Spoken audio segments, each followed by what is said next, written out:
오늘은 아름다운 포도라는 제목으로 하나님의 말씀을 증거하도록 하겠습니다. 이사야서 24장부터 오늘 27장까지는 이사야의 소묵시록입니다. 그래서 이 내용이 계시록과 비슷합니다. 크게 보면 오늘 본문은 두 가지 내용입니다. 먼저는 마귀를 멸하는 내용이 1절에 나오고요. 그리고 2절부터 이제 마지막 절까지는 새 포도원의 노래입니다. 먼저 첫 번째는 마지막 때에 마귀를 우리 주님께서 멸하신다는 것입니다. 이것이 왜 우리 믿음의 사람들에게 중요한가 하면 미래를 보고 지금을 살면 힘있게 살 수 있는 겁니다. 그렇죠? 미래에 어떤 일들이 벌어지는지 이미 우리가 알고 있다면 지금을 살아가는 삶 가운데 고난이 있고 위기가 있을지라도 힘있게 살아갈 수 있다는 겁니다. 그래서 이 땅을 살아가는 동안 마귀를 두려워하지 말라는 것입니다. 우리는요, 마귀의 운명이 어떻게 될지 다 아는 존재들이라는 것입니다. 그래서 마귀를 어떻게 이기는지 주님께서 우리에게 친히 보여주고 계십니다. 주어가 여호와입니다. 그래서 하나님이 하시면 다 되는 줄로 믿습니다. 우리가 왜 기도하죠? 기도하면 하나님께서 일하시기 때문에 그렇습니다. 그러니까 하나님께서 일하시기 시작하시면 무조건 승리한다는 것입니다. 우리 1절을 한번 보시도록 하겠습니다. 1절입니다. 시작. 그날에 여호와께서 그의 견고하고 크고 강한 칼로 날랜 뱀 리워야단 곧 꼬불꼬불한 뱀 리워야단을 벌하시며 바다에 있는 욕을 죽이시리라. 요한계시록 12장 9절을 보시면 마귀에 대한 이름, 별명이 6가지가 나옵니다. 첫째, 큰 용. 우리 동양에서는 용을 좋아하는지 모르겠지만 이 마귀의 상징이 용입니다. 두 번째는 옛 뱀, 그리고 세 번째는 마귀, 네 번째는 사탄, 다섯 번째는 온 천하를 깨는 자, 그리고 여섯 번째는 참소하는 자. 그래서 우리가 누구를 자꾸 이간하고 비방하면 마귀 사촌 같다, 그런 말들을 쓰시죠. 요한계시록에 나오는 마귀의 별명 때문에 나온 말입니다. 그런데 이 요한계시록 12장 이제 11절을 보시면 마귀를 멸하는 방법이 두 가지가 나옵니다. 뭐로 마귀를 이기냐면 어린 양의 피와 말씀으로 이긴다는 것입니다. 그래서 오늘 본문 1절에 보시면 크고 강한 칼, 이게 뭐냐면 바로 좌우에 날이 선 하나님의 말씀이라는 것입니다. 그래서 악한 마귀가 우리를 넘어뜨리고 공격한다고 할지라도 우리가 어린 양의 피를 붙들고 말씀을 붙들면 능히 승리하는 줄로 믿습니다. 오늘 이 새벽에도 예수 그리스도의 십자가의 보혈, 그리고 말씀 붙들고 든든히 승리하는 믿음의 백성들 다 되시기를 축원합니다. 이제 두 번째 나오는 것이요, 포도원의 노래라고 나오는데, 우리가 이사야서 5장에 보시면 극상품 포도를 심었는데 망쳤다는 이야기가 한번 나왔었습니다. 그렇죠? 이사야서 5장 2절에 보면 땅을 파서 돌을 제하고 극상품 포도를 심었도다. 그런데 말씀에 결론적으로 들포도를 맺었도다. 그러니까 망했다는 것입니다. 그런데 오늘 포도원은요, 새로운 포도원, 아름다운 포도원이라는 것입니다. 여기서 아름답다라는 원뜻을 보시면 제자리로 돌아왔다는 뜻입니다.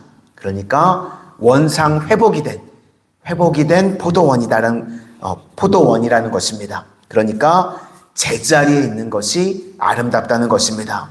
우리 성도님들은요, 이렇게 새벽에 예배의 자리에 있는 것이 아름답습니다. 옆에 분들 한번 보시겠어요? 눈곱 아직 있고 머리가 이렇게 새집진 것 같아도요, 예배의 자리에 있는 게 우리 성도님들 가장 아름다운 모습입니다. 또 성도는요, 기도의 자리에 있는 모습이요, 가장 아름다운 모습인 줄로 믿습니다. 어디 술집 같은 데 있으면 안 아름답겠죠? 제가 저녁에 어디 갔더니 어디 술집에서 나왔어요. 그러면 아름다워 보이시겠습니까? 안 아름답죠. 성도는요, 예배의 자리에 있을 때, 기도의 자리에 있을 때 아름답다는 것입니다. 우리가 성경을 보면 제일 많이 나오는 이미지가 두 개가 있는데요. 먼저는 양과 목자 이미지입니다. 그렇죠? 우리는 양이고 우리의 주님이 목자 되시고, 그리고 또 한 가지가 바로 오늘 포도원에 대한 이 비유에 대한 말씀이 가장 많이 나옵니다. 그런데 이 포도 그리고 양이요, 공통점이 있습니다. 주인의 손길이 닿지 않으면 다 망치는 존재라는 겁니다. 자연산 포도는요, 존재하지 않습니다. 그냥 산 포도는요, 먹을 수가 없다고 그럽니다. 그래서 반드시 상품성이 있으려고 하면 손을 닿아야 됩니다. 그렇죠? 포도 보니까 일일이 하나하나 다 이렇게 종이도 씌워주고 그렇게 하더라고요. 그렇죠? 반드시 손길이 가야 됩니다. 양도 마찬가지입니다. 그냥 자연산 양은요, 없습니다. 양 그냥 혼자 내버려두면요, 결국은 다 죽게 됩니다. 반드시 목자가 있어야 되는 것입니다. 그래서 그런 의존성 때문에 성경에서는 우리를 뭐라고 부르냐면 양이라고 부르고 포도라고 부르는 것입니다. 포도는요, 포도원 지기가 일단은 정성을 다 기울여야 됩니다. 그리고 관리를 해야 되고, 손길이 가면 가는 만큼 극상품 포도가 된다는 것입니다. 그래서 하나님께서는 우리의 포도원 지기가 되시고 우리가 포도가 된다, 그 말씀입니다. 그래서 하나님께서는 우리를 극상품 포도로 만들기를 원하신다는 것입니다. 그래서요, 하나님께서 우리 인생 가운데요, 간섭을 하실 때가 있습니다. 나는 이렇게 가고 싶은데, 나는 이 일을 하고 싶은데, 때로는 하나님께서 막으시고 방향을 틀으시고 옮기실 때가 있습니다. 자꾸 하나님이 간섭하시죠. 그때 우리는요, 좋게 받아들이는 것입니다. 그게 믿음인 줄로 믿습니다. 하나님께서 우리 인생 가운데 간섭하시고 우리의 방향을 틀어가실 때 좋게 받아들이는 거예요. 하나님께서 나에게 가장 좋은 것을 주시겠지. 그것이 믿음이라는 것입니다. 우리 3절과 4절 말씀을 한번 보시도록 하겠습니다. 3절과 4절입니다. 시작. 나 여호와는 포도원 지기가 되며 때때로 물을 주며 밤낮으로 간수하여 아무든지 이를 해치지 못하게 하리로다. 나는 포도원에 대하여 노함이 없나니 찔레와 가시가 나를 대적하여 싸운다 하자. 내가 그것을 밟고 모아 불사르리라. 그러므로 우리가 좋은 포도가 되려면요, 하나님께 맡기는 것입니다.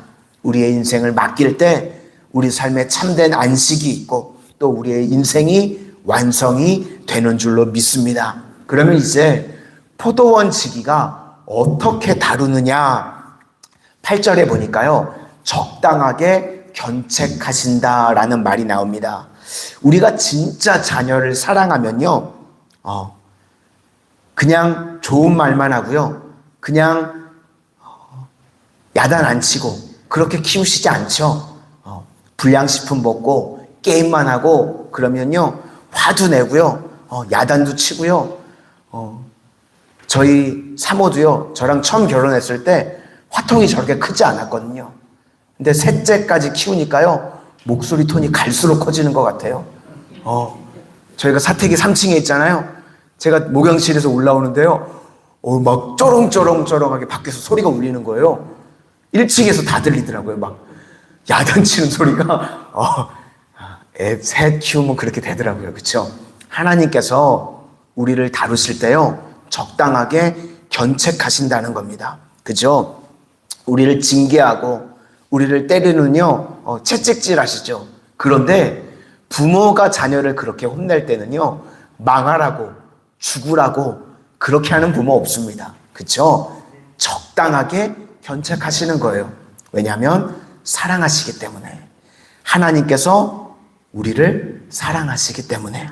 우리 7절과 8절을 한번 보시도록 하겠습니다. 7절과 8절입니다. 시작. 주께서 그 백성을 치셨던들 그 백성을 친 자들을 치심과 같았겠으며 백성이 죽임을 당하였던들 백성을 죽인 자가 죽임을 당함과 같았겠느냐. 주께서 백성을 적당하게 견책하사 쫓아내실 때에 동풍 부는 날에 폭풍으로 그들을 옮기셨느니라. 그래서 우리 성도는요, 고난도 유익인 줄로 믿습니다. 여기서 23장 10절의 말씀처럼 우리를 단련하신 후에 순금과 같이 정금과 같이 되어지기를 원하신다는 것입니다. 다니엘서 3장에 보면 다니엘의 세 친구들이 나오죠. 사드락, 메삭, 아벳느고. 그들이요, 이 우상 숭배를 하지 않았다고 해서 풀무불에 던져지게 됩니다. 온몸이 결박된 채로. 그쵸? 풀무불에 결박된 채로 던져졌는데 다니엘서 3장 25절에 보면 뭐라고 성경이 기록하고 있냐면 결박되지 아니한 4명이 돌고 있었다는 겁니다. 그렇죠? 구약에 나온 예수님까지 해서 4명인데 결박되지 않았답니다. 들어갈 때는 결박이 됐는데 풀무불이 뭐를 태웠죠? 사드락, 메삭, 아벳느고의 머리털럭 하나 태우지 못했습니다. 결박된 것들만 다 태웠다는 것입니다. 우리 고난도 마찬가지인 줄로 믿습니다. 고난의 풀무가 있으면요, 우리 인생 가운데 우리를 얽어매고 있는 결박들을 다 태우시는 줄로 믿습니다. 우리 성도님들의 삶 가운데요, 고난이 있을 때 주님께서 저희들을요, 불 가운데 다닐지라도 물 가운데 있을지라도 침몰하지 못하도록 머리털럭 하나 상하지 않도록 주님께서 돌보아 주실 줄로 믿습니다.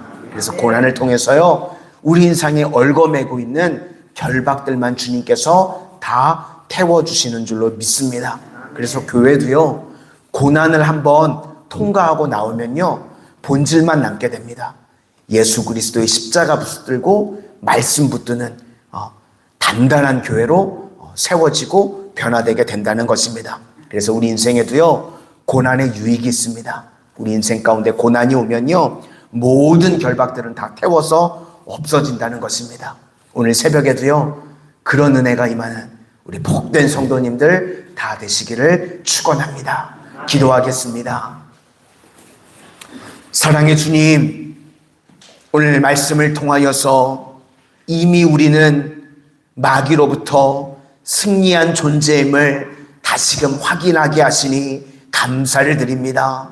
세상에 마귀의 어떠한 괴계와 어떠한 유혹과 시험에도 넘어지지 않고 승리하는 믿음의 백성들 다 되게 하여 주시고, 이 땅을 살아가는 동안 주님께서 원하시는 아름다운 포도, 극상품 포도와 같은 인생들 다 되게 하여 주시옵소서. 저희들의 인생이 주님께 맡겨진 포도가 되어지기를 원합니다. 주님께서 포도원 지기가 되어주시고, 주님께서 저희들의 선한 목자가 되어주셔서 날마다 주님께서 인도하여 주시고 보호하여 주시고 세밀하게 저희들의 삶을 주장하여 주셔서 가장 아름다운 인생, 가장 복된 인생, 열매 맺는 인생들 다 되게 하여 주시옵소서. 예수님 이름으로 기도드립니다. 아멘.